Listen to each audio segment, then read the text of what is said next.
Hi friends. अभी हम discuss करते हैं हमें अभिमन्यु से क्या सीखना चाहिए, जो महाभारत का इतना एक फेमस कैरेक्टर है। आजकल काफ़ी जो पेरेंट्स भी अपने बच्चे का नाम रखते हैं इसलिए रखते हैं क्योंकि इस लेवल के कैरेक्टर थे जिसने 16 साल की उम्र में ही अपने आप को प्रूव किया बैटल ग्राउंड पे इतने बड़े बड़े महारथियों के सामने। 7 महारथी थे, इनके सामने अकेला ही लड़ा था और वो हरा नहीं पाए थे, इसलिए सातों सबके सब ना साथ में आए थे अकेले इस बंदे से भिड़ने के लिए। तो समझ सकते हैं आप कि किस लेवल का इसमें पोटेंशियल रहा होगा। और शायद से वो दिन था, ऐसा मैं बोल सकता हूँ, जो 14th डे था।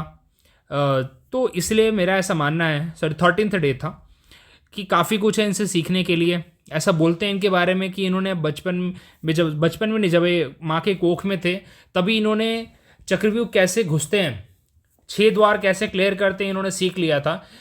तो इनको 7वां नहीं पता था कैसे क्लियर करना और बाहर निकलना। इन्होंने बिकॉज इनकी माँ सो गई थी, जो इनकी माता का नाम था सुभद्रा, वो सो गई थी। तो इस लेवल के इसलिए बोलते हैं ना, एक स्टोरी है, देखिए इसी से काफ़ी कुछ आज के टाइम पे कनेक्ट होता है। जब कोई लेडी प्रेग्नेंट होती है तो बोलते हैं कि आप भजन सुनो, आप झगड़े मत करो, आप अच्छी चीज़ें सुनो, बातें करो।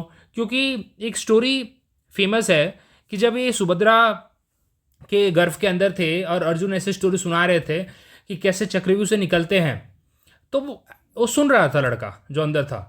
और उसने वही बोला, क्यों जब पांडव ऐसे ना बैठे थे, डरे हुए थे कि यार अब तो अर्जुन है ही नहीं, उसको बैटल ग्राउंड से भगा लेके गया है सुशर्मा, तो कैसे करेंगे अभी, ये तो चक्रव्यूह रचा गया है और इसका मतलब आज के दिन हम हार गए, पूरी तरह खत्म होगी सारी चीज़ें। तो अकेला पर्सन आता है, that's why he is called as a man for crisis. आता है और बोलता है कि नहीं भाई मुझे आता है, तो सबके सब हक ऐसे ना हैरान हो जाते हैं, भाई तुझे कैसे आता है, तूने यहाँ से सीखा है। तो फिर वो स्टोरी बताता है। तो इसलिए आज के टाइम पे भी जब कोई लेडी प्रेग्नेंट होती है तो बोलते हैं कि आप अच्छी चीज़ें सुनो, कहीं ना कहीं उसका इम्पैक्ट बच्चे के ऊपर पड़ता है। तो that's one of the great thing that we need to learn from Abhimanyu, कि भाई he was a man for crisis, जरूरत पड़ी वो खड़ा हुआ। तो अभी इसको हम वैसे रिलेट नहीं करेंगे कि भाई अभी भी युद्ध हो रहा है, ऐसा कुछ नहीं। बट डेफिनेटली हमारी अपनी लाइफ में, अपनी फैमिली में, अपने ऑफिस में, जहाँ पे भी हम वर्क प्लेस हो गया, फ्रेंड्स के बीच में कहीं ना कहीं ऐसी प्रॉब्लम्स आती ही रहती हैं। तो definitely we need to stand, we need to come out, correct. So that's how we have to become the man for the crisis. Okay, not the reason but the problem solver. ये हमें इनसे सीखना चाहिए, एक 16 साल के लड़के से, जिसने अपने आप को इतना फेमस मतलब बना लिया अपनी बैटल से, अपने मतलब सॉरी अपनी शैली से। अपार्ट फ्रॉम दैट, साथ ही साथ काफ़ी फोकस भी थे वो, बिकॉज इनको जो 16 साल तक जो शिक्षा दीक्षा मिली थी वो भगवान श्री कृष्ण ने खुद दी थी। क्योंकि सुभद्रा जब 14 साल के लिए पांडव वनवास में गए थे तो सुभद्रा वहाँ पे रह रही थी, द्वारका में रह रही थी इनके साथ, श्री कृष्ण के साथ। वो श्री कृष्ण की बहन थी वो।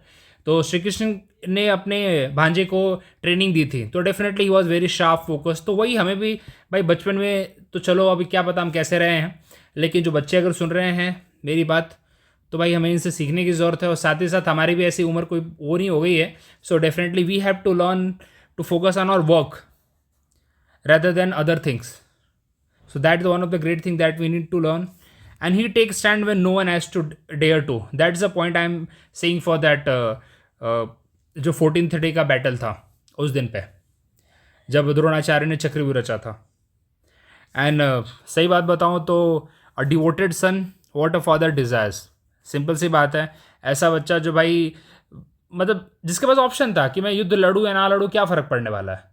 मतलब ये तो मेरा इनका है ना, मेरे मेरे फादर का डिस्प्यूट है, मैं क्यों इसमें घुसूँ, मैं तो 16 साल का हूँ, मैं भी तो मतलब मेरे तो अभी खेलने कूदने के दिन है। बट इसने बोला नहीं नहीं नहीं, ये मेरे खेलने कूदने के दिन ख़त्म हो गए, अब मेरा टाइम आ चुका है कि मुझे इनके साथ स्टैंड लेना है। तो that's why he is a devoted son. भाई जो फादर ने जैसा बोला वैसे करा, जब फादर नहीं थे तो स्टैंड लिया और जान भी दी, लेकिन हारने नहीं दिया। तो definitely we also need a friend, a person in our group, और why not to become a person like that.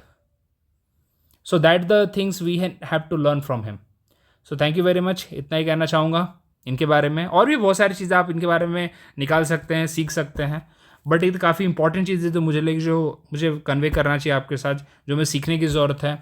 अगर हमारे पास, हम सबके पास ये सारी चीज़ें होती हैं, बट डिपेंड करता है कि कब बाहर आए वो, करेक्ट, कब ज़रूरत पड़े उसकी। तो जब ज़रूरत पड़े तो डेफिनेटली हम उसके साथ बाहर आएँ, ये सब चीज़ें हमारे अंदर से भी निकलें। Thank you very much.